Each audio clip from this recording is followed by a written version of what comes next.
Hello, this is Dan with TrueTrader.net with a recap for February 10th, 2020. Today was a pretty interesting day because of the fact that last week and the weeks before that was pretty active. It was bang, bang, bang, bang, bang. Multiple trades in the first half an hour, first 10 minutes, really first 5 minutes. Some days we can pull off 5 trades in the first 5 minutes. But today was one of those days where there was just nothing off the open, and it really felt as if we were riding on a banana slug in the market. Even though the market was pushing up, there was nothing that fit my setup for a valid trade. So with the S&P, with ES, NASDAQ, Russell, with the Dow, everything pushing up out the open, that's awesome, but that doesn't mean anything for me if I can't find my valid setup. So what I saw today was a few potential trades.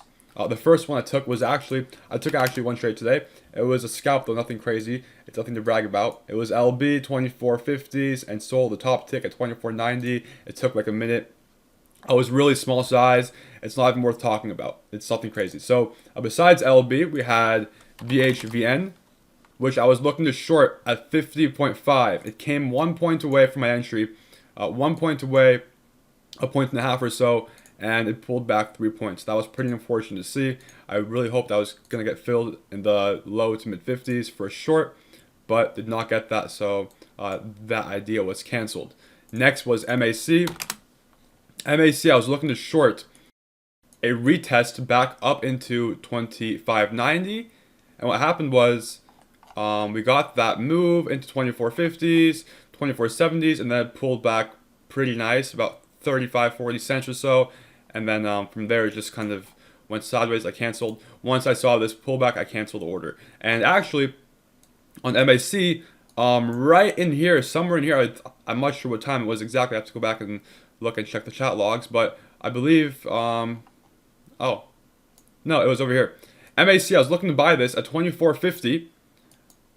Yep, I was looking to buy this in the 2450s, somewhere in here, and it came like 10 cents away. I was looking to risk about 20 cents with a stop below 24.30 for a 70-cent bounce, and that came, but it did it without me. So that's okay too. I'm not going to chase the move up and buy into the breakout. That's not how I play.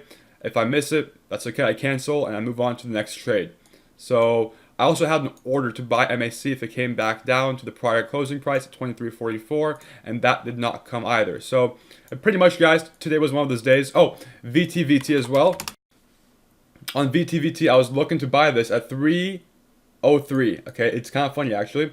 When it was somewhere in here, I was looking to buy at 303, but then what happened was it kind of bounced and held, and then went sideways and went back for like a small staircase down. And then at that point, I didn't want to be involved if it was going to be a trend down. I wanted to be involved if it was going to be a fast emotional wash, a fast snap.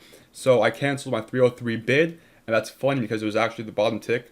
That 303 would have been the bottom of the move, and I would have gone on the bottom tick. But when I see this where it goes fast wash, okay, awesome. I'm waiting for it to come down into 303 for a long, but it just bounces and goes sideways, traps a whole new round of longs. You get all of these guys who are selling into pops, and then it's just every bounce is like a 5 to 10 cent bounce. You know, it's very shallow, and then it just has like a small drip down. I canceled it. I moved the bid to 280s, and that didn't come, so that's okay too. So pretty much today was one of those days where even though nothing came, we have to stay patient and disciplined, because if we're just going to chase everything out there, 1,000 paper cuts, I've said this so many times, 1,000 paper cuts at the end of the day is going to just be one big fat death, right? And that's how most traders lose, is they get chopped up in these small whipsaws, and their account, it gets burned. You take loss after loss after loss, you burn commissions, and that's really how most traders lose. It's not by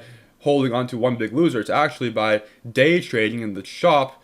After the first hour is up, that's where I've seen most traders lose. And that's exactly why we avoid after the first hour, why we only wait for the moves if they're extended, right? Which is why I say, hey guys, even though it's far away, it's 2 points away, I'm only going to buy MAC if it comes back down to 23.40. I'm not going to take a random long in the middle of nowhere in the mid 25s when there's really no reason to. I mean, there's no edge buying here. Look, I mean, if you try and buy the breakout above the 25.50, it comes back down and you get washed out, right? So there's no edge here, at least for me. I like to wait for the fast emotional washouts where the market has then came into an emotional peak, and that's prime for a reversal. That's my edge. So it's pretty essential how, yes, we can take on multiple trades. We can be like Ferraris, like bang, bang, bang, bang, bang. 5, 10 trades in the first half an hour. That's awesome. But what's even more awesome is that when there are no trades, how we're able to stay detached from the market and not care if the market goes up, down, left, right. It doesn't matter. When we're able to stay detached and be in control of our emotions, when we're able to stay in check, that's when you can really start to excel at trading. When you have pretty much full control of your trading, that's when you really take it to the next level, because then you're able to avoid all the crappy setups and only wait for the A plus setups. And that's how you grow. It all comes down to discipline and controlling your emotions. That's all it really is. If you can do those two things, control your emotions and stay disciplined, you're a winner. You can have the worst strategy in the world, but if you, again, can be in check and control yourself, you can make it work out. Now, when you combine those two things, right, discipline and being in control of your emotions with a highly profitable strategy, that's when you become a killer in the market. And that's how we've had, a 23 win streak now. It's by being in check of our emotions, not taking any crappy trades, only waiting for the highest probability trades for a move back to the mean. That's how we do it. So guys, the point of this video is not to show off or brag and say, hey, look, I made $1 million, all these amazing trades. No, that's not real. Sometimes there are going to be days where there are 0 trades, but it's what you do on those days where it's slow that will determine your outcome long term, as a trader. That determines your future. If you can't control yourself, you will never make it. I wish you all a wonderful evening, and I'll see you tomorrow.